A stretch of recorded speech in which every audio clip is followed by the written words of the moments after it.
Good morning, students. Last time we had studied about the white blood cells, their different types and functions. And these white blood cells, especially the lymphocytes, they produce antibodies. So today we are going to study about antibodies and antitoxins. And when the disease-causing germ, they enter into the bloodstream, they produce poisonous substances called toxins. And in response to that, the lymphocytes of the blood produce chemical substances called antibodies, and these antibodies circulate in the blood plasma, and these antibodies are specific to the toxin for which they are produced. And the antibodies, they act as antitoxins which neutralize the toxic effect of the germs. So antibodies are the chemical substances which are produced by the lymphocytes in response to the toxin produced by disease-causing germs. And these, what are antitoxins? The antibodies, they act like antitoxins and neutralize the toxic effect of the germs. And these antibodies, they live for long after the disease has been overcome and the person has recovered. Then we say that that person becomes immune to that disease, and this is the principle of vaccination. And what is done in the process of vaccination, we inject the weakened disease germs into the body of the person and to stimulate the production of the specific antibodies. And when those antibodies are there in the blood, the person is able to fight with the disease causing germs, or you can say is immune to that disease. So this is about antibodies and antitoxins. Next we come over to the blood platelets or thrombocytes. And these blood platelets are the ones which are called the initiators of clotting of blood. They are the ones which start the process of clotting of blood. And the platelets are minute ovule or round structures, non-nucleated. They also do not have nucleus in them, and they float in the blood, and their number is about 2 lakh to 4 lakh per cubic millimeter of blood in adult. And they are derived from some giant cell. They are made from some giant cell which is called megakaryocytes in the red bone marrow. So they are made from giant cells called megakaryocytes in the red bone marrow, and these are budded off. They bud off from the megakaryocytes in the manner that each one is completely surrounded with membrane. And their lifespan, that is, they live for only 3 to 5 days and are destroyed mainly in the spleen.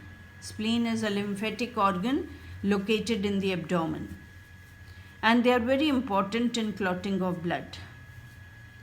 At the site of injury, the platelets disintegrate to release a chemical substance called thrombokinase, which initiates the process of clotting of blood. So when any injury occurs, these blood platelets, they disintegrate at that point, and they release a chemical substance called thrombokinase, which starts the process of clotting of blood. Now, functions of the platelets. First, we are going to study here about the clotting of blood. And when the blood vessel is cut, the blood escapes from it, but soon a clot is formed on the wound, and the flow of blood is stopped. So the flow of blood is stopped by this formation of clot. And if it were not so, the injured person would bleed to death. and if clotting would not have taken place, then minor cut also would have resulted in great loss of blood from the body of a person. And clotting is even called coagulation, occurs in a series of steps as follows. Number 1, the injured tissue cells and the platelets which disintegrate at the site of wound release a substance called thrombokinase.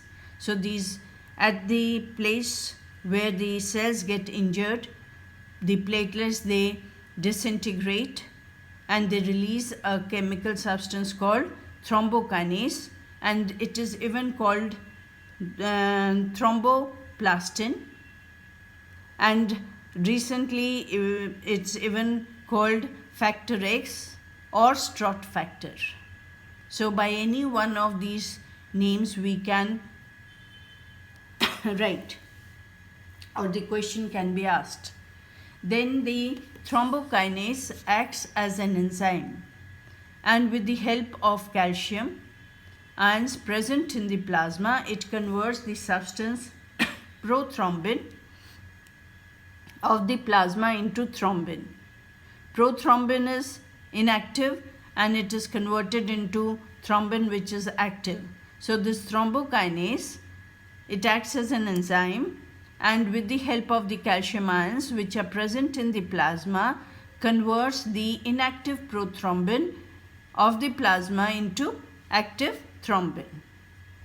And the vitamin K, a fat soluble vitamin, is essential for the production of prothrombin. Thrombin is in the presence of calcium ions react with the soluble fibrinogen.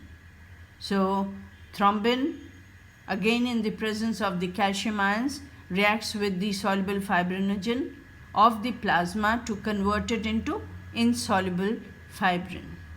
So the soluble fibrinogen, they are converted into insoluble fibrins, and these insoluble fibrins, they are solid substance that form threads.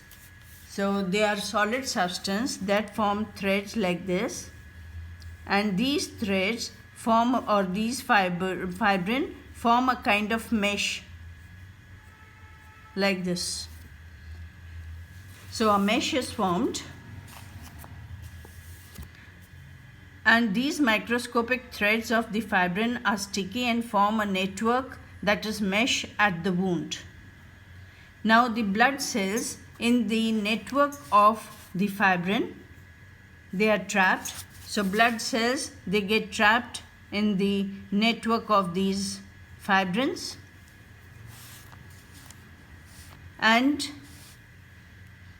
the network then shrinks and squeezes out the rest of the plasma, which is in the form of clear liquid called serum, and the solid mass which is left behind is called clot or thrombus.